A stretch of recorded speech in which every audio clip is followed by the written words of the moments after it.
Selamat pagi sahabat petani porang di Indonesia dan di Provinsi Lampung. Salam sukses tentunya untuk sahabat petani porang. Terima kasih sahabat petani yang selalu nyimak video saya. Tentunya untuk sahabat petani tetap semangat dan semoga video yang sering kali saya bagikan ini bermanfaat. Nah, di video pagi hari ini saya akan membahas tentang tanaman porang yang saat ini sudah di bulan 3, mendekati akhir bulan 3. Nah, tanaman porang ini terutama milik saya ini yang dari umbi, ada yang daunnya masih normal, seger ya, masih hijau, ada juga yang warnanya mulai kuning dan ada yang terbakar. Apa penyebabnya tanaman porang ini ada yang masih segar dan ada yang sudah mulai kuning? Sebelum lanjut ke videonya, tentunya sahabat petani jangan lupa bantu like, komen, share, dan subscribe.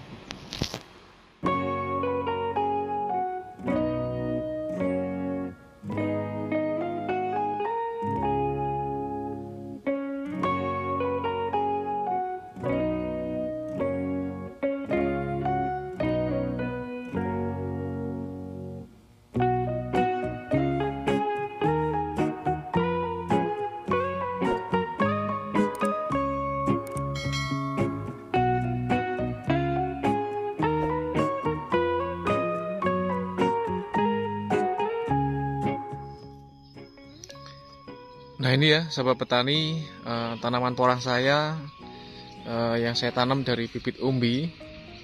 Yang saya tanam dari bibit umbi ada yang umbi super, sedang, dan mini.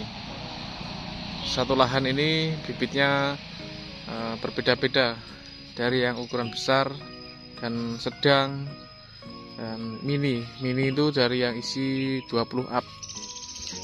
Nah, ini sahabat petani, seperti yang saya sampaikan tadi, tanaman porang saya ini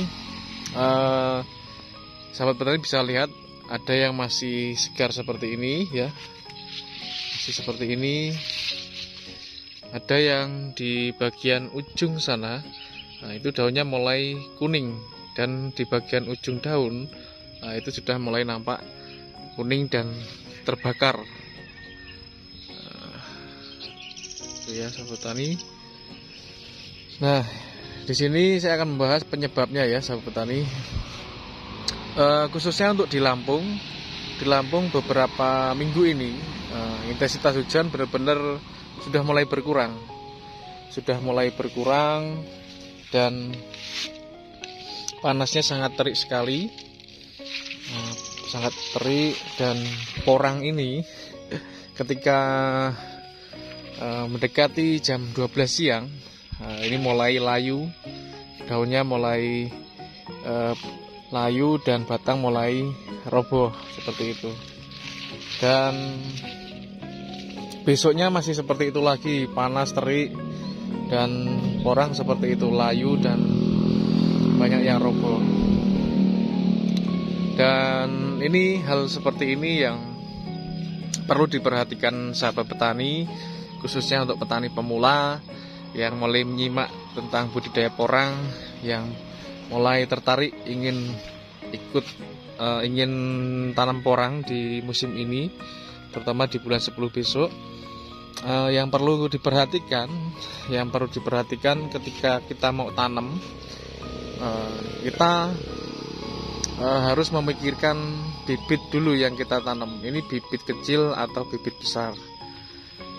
Kalau bibit kecil, kita selalu menyarankan untuk sahabat petani porang, tanamlah di pekarangan rumah atau kebun yang lahan terbuka tapi masih di sekitar rumah. Tapi kalau sahabat petani punya bibit yang besar, kalau mau ditanam di lahan sawah, di lada, nah itu masih berani kalau memang masih mau tanam porang dari bibit besar di lahan terbuka. Karena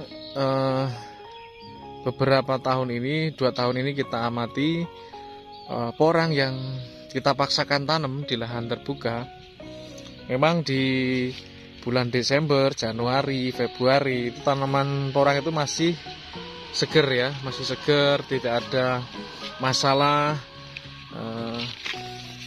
Tapi ketika di bulan 3 ke atas, ini nanti sahabat petani mulai panik.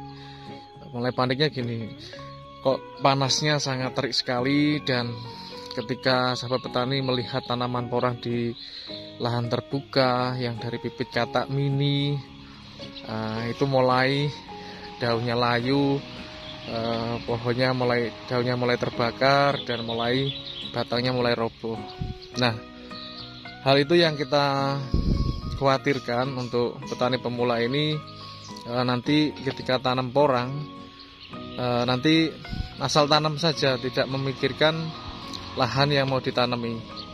Jadi saran dari saya, bibit yang kecil ini sebaiknya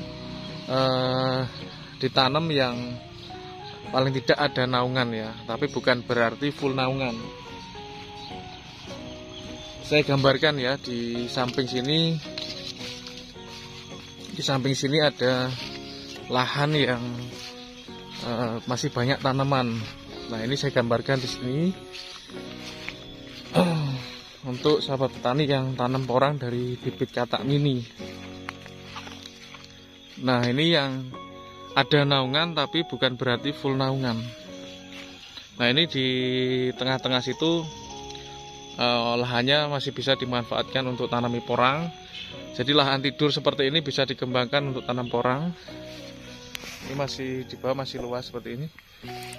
Nah, kalau lahan seperti ini bisa dibersihkan sahabat petani, nanti dikembangkan untuk ditanami porang, terutama yang dari bibit katak mini.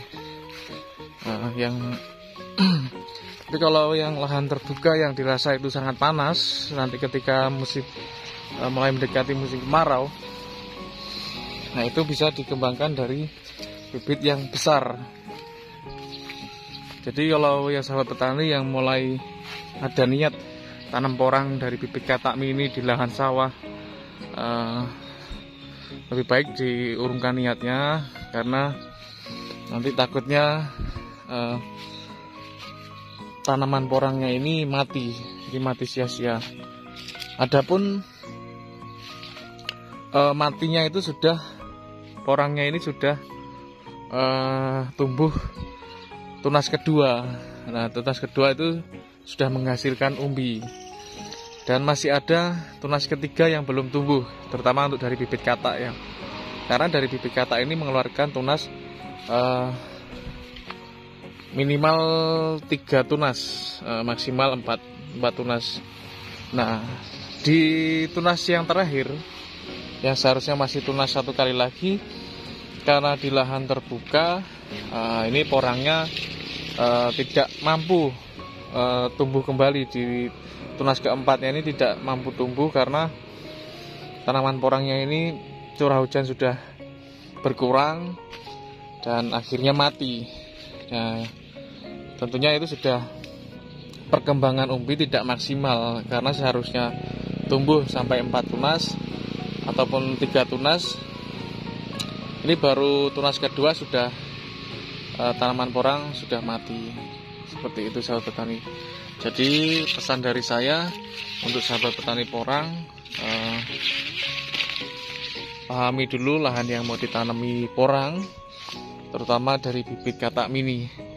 Kalau bibit katak atau umbi super, nah ini memang pada dasarnya nanti layu, tapi ketika di pagi hari karena terkena embun, itu nanti akan berdiri lagi pohonnya. Ada juga 1-2 yang nanti tidak, bahkan ada yang mati itu kan. Tapi rata-rata nanti akan tumbuh kembali. Tapi kalau yang bibit katak mini, mungkin kebanyakan itu mati. Kebanyakan mati sahabat petani. Jadi pesan dari saya,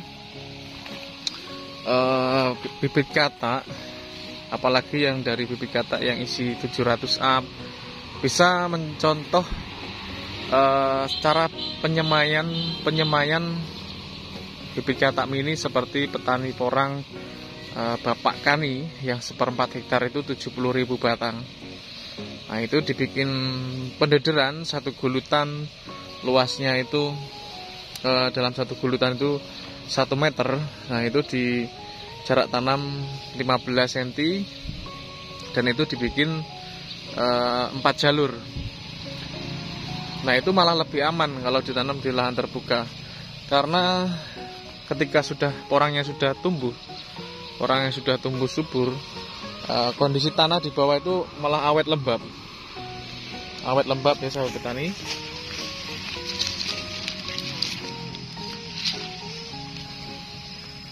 Awet lembab dan malah porangnya itu aman ya, tidak gampang layu karena di bawahnya itu lembab.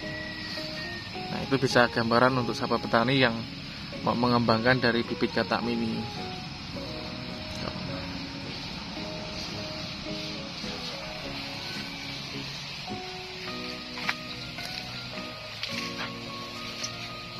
Nah ini yang masih segar ini masih dibayang-bayangi pepohonan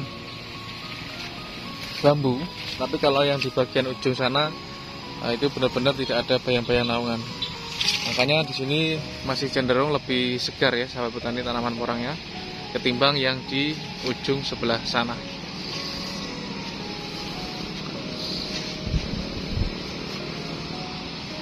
Kalau masih bayang-bayang naungan seperti ini, umbi masih maksimal sahabat petani, karena nah ini di pagi hari ini umbi cahaya masih maksimal ya, masih terkena cahaya matahari.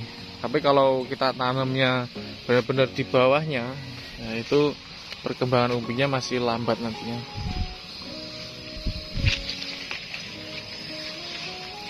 Oke sahabat petani, mungkin cukup sekian video di pagi hari ini, sekedar sharing dan berbagi untuk sahabat petani.